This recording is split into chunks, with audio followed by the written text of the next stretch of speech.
என்னை ஆட்கொண்டவரும் நான் சேவிக்கிறவருமான ஆண்டவராகிய இயேசு கிறிஸ்துவின் நாமத்தினாலே அன்பின் நல்வாழ்த்துக்கள்.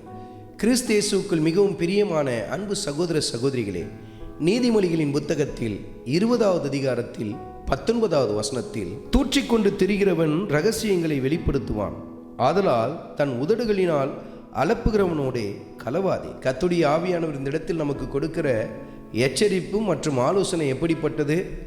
தூற்றிக்கொண்டு திரிகிறவன் என்ன செய்வானா? ரகசியங்கள் எல்லாவற்றையும் வெளிப்படுத்தி விடுவான்.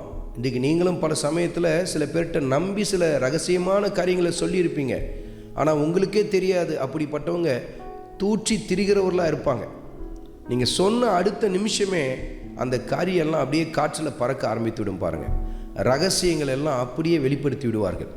அருமையான மகனே, அருமையான மகளே, தூற்றிக்கொண்டு திரிகிறவர்களிடத்தில் உன் வாயை எந்த சமயத்தில் திறந்துடாத.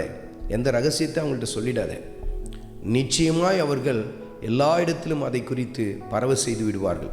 அது மாத்திரமல்ல, தன் உதடுகளில் அலப்புகிறவர்களோடு கூட நம்ம கலக்கவே கூடாது என்று சொல்லி கர்த்தர் சொல்லுகிறார்.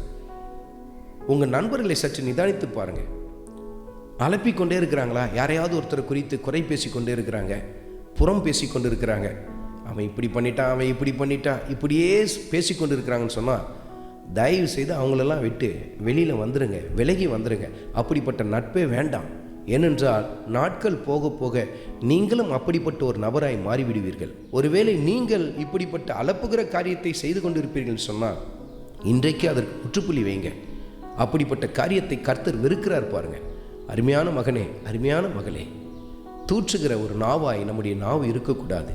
எல்லா சமயத்திலும் கர்த்தரை துதிக்கிறதாய், கர்த்தருடைய வார்த்தையை பேசுகிறதாய், கர்த்தருடைய அன்பை வெளிப்படுத்துகிறதாய் நம்முடைய நாவு காணப்படட்டும். ஆண்டவராகிய இயேசு கிறிஸ்துவின் கிருபை உங்கள் அனைவரோடும் கூட இருப்பதாக. ஆமென்.